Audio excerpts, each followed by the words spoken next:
I was a bit rebellious in my early teenage years. I left my house when I was 15, started doing things on my own because I thought I knew what was best for me. You know, hurt a lot of people in my family needlessly. Well, I sold drugs. That was my thing. I sold drugs. It excited me. My drug addiction, you know what I'm saying, made me do stupidity. I thought it was about me. I started messing with drugs and alcohol, got all screwed up. I had trouble in school, so if I wasn't there, I didn't have no trouble. My final charge was a larceny 3 felony. My record is with my past wife, is just abusive. I've been here already. I'm gonna be in August. I'm gonna be 1 year, so I'll be like 10 more. I was 21. I felt I was very unprepared to raise another life. I mean, to be honest, I couldn't even raise a plant.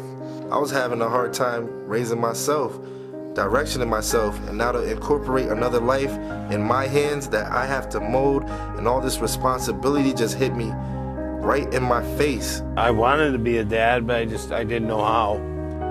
I was taught with my dad, it was mostly fear, not respect, and I didn't want that for my kids. I remember when my son, you know, he used to say, "Dad, come on, play." You know what I'm saying? And I was high and drunk, and I just go over there, pay a little bit attention and leave, you know what I'm saying? It hurt me, you know, because when they come here and they leave, my son's like, "I wish Daddy come home with us." It really break my heart. It hurt me, you know, because, you know, hurt me because I don't want to be like that, you know. I care about them a lot, and they love me. I wanted to make sure that I could be the best that I could be for her as well. I didn't want her to grow up thinking that the fighting and the chaos was normal. When I came home, I was totally focused on being a different person, making a 360. At that point, that's when I went to the program. It made me realize that it's not about me no more, you know what I'm saying? It's about the kids. At court, Malik stood up next to people and told what they would do, like as far as jobs and what they're trying to do. I saw that he was very much respected in that system. And that drew me in, basically, because I needed help and I didn't know where to turn at the time, and I was getting frustrated, which maybe would have ended up in me going back into incarceration, which I knew for sure that's not where I needed to be. I went down there, spoke with them, and from day one, they've always helped me with any problem I've had. I mean, anything. Not just as far as being in a program, like how a brother would be with a brother. If my son needed something, or my other kids, they were there for me. It was way more than a program. They're just good people there, and they're family people, they're family oriented, so they all know what you're going through. What I got to the program, thanks to Mike, thanks for him, made me see, you know what I'm saying, made me look life different. Do you know that he's in the Fatherhood program? Are you aware of that? Have you noticed a difference in your husband since he started the program? I have. It was actually the last time I seen him telling his mother that he sounds completely different. Really? Just the way he talks, yeah. I think he'll be more patient. I learned a lot about being patient. I learned a lot about consistency as far as communicating with my child's mother.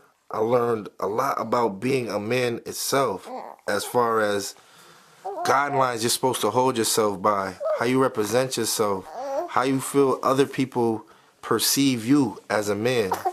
Shh, shh, shh. It's okay, baby. It's okay. Come here. It's all right. It's okay. You good. You're good. You're good. Come here. Shh.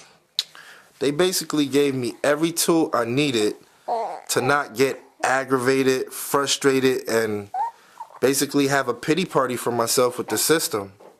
And they let me be a man while doing it. They didn't really babysit me, hold my hand, or be like, okay, we're gonna do this for you. They're like, yo, you have to do this for yourself. I respected that.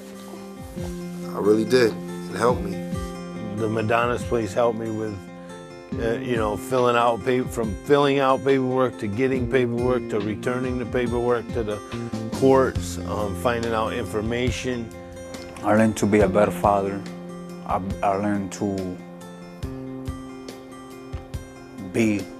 spend more time with them, you know, having better communication with them. I learned that just the different things on how to care for my child, how to watch for different things, just how to be a father, how to come up with things to do, like, you know, playing with paper and scissors and glue and books and, you know, just different little things to do with her. Move one of these guys. That's what I would do. I would move this one here. I'll move this one. That's what I would do. Sometimes I'd be home and I'd be getting aggravated with my girlfriend. Like, yo, why you don't do this? Why I don't do that? It taught me that, you know, it's an equal partnership with you and your female. Before he was like, he'd get mad very quick. And it wasn't good. Yeah. But now he learned to control his anger. He just calmed down. He likes to stay in the house more, be very family orientated. A provider provides everything that a child is yearning for. Oh, my nose. I can't breathe. I got your nose. No, I got your nose. I mean, emotionally, physically, I mean, as far as playing with them, as far as home educating them, you know, it taught me that a father is a nurturer. I'm gonna find a job. I'm planning to get my GED. I don't got it yet. They were so much help with the paperwork that I had to do and with my job at the time. I was just basically trying to get any job that could get me the most money at that time to help catch up on my child support and support my son, Makai. I worked third shift at Stop & Shop, overnight stock and grocery, basically throwing stock up all night. As soon as I get out of that, I do a courier work. I mean, I take care of my family. I work, and when I work, I really don't come home with anything. I don't come home with any money for me. All my money goes to my family at this point. And I don't have a problem with that because when I see them happy, I'm happy because I'm taking care of business like a man would.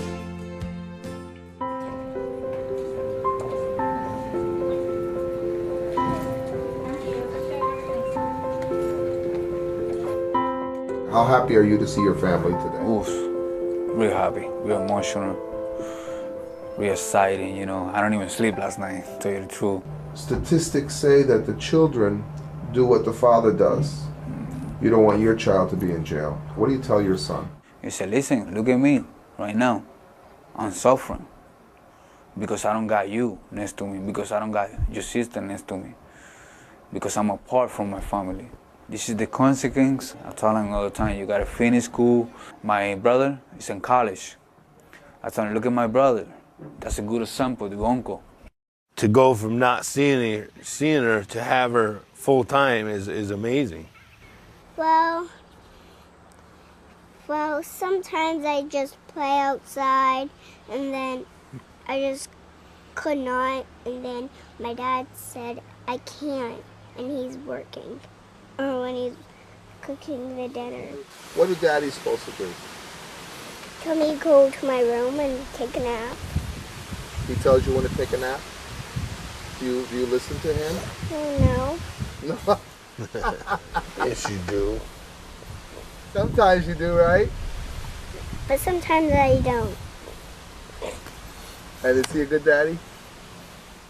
We're hoping to be able to have a vacation once a year as a family and buy a home and, you know, do the family things and have the cookouts and friends and birthday parties like everybody else, the big ones, and maybe one of them blow up jumpy things, you know, all them great things that you do want to do for your kids that you never had, you know. I've made peace with myself, and I've actually made a lot of people in my family proud, which is an overwhelming feeling that can't be replaced by anything. I mean, my heart is swollen every time I think about my mother looking at me and saying, I'm very proud of you right now.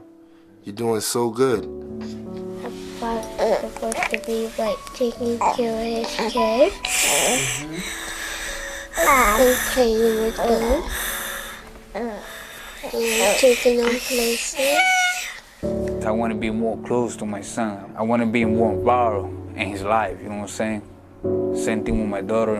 I want to be in their life. I want to do homework that I don't do with them. You know, so I never sit down with them and do the homework. I want to bring them to school, like I told you. I want to be a volunteer. I want to do a lot of things with them. I want to spend a lot more time there. Are you going to be a better husband too? Definitely. Yeah. That's this program is about. You want to give your daddy a big hug and a kiss? Go ahead, we'll take a picture. Go ahead.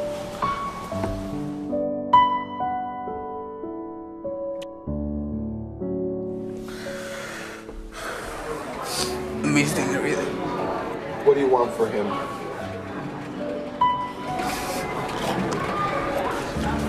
Want the best.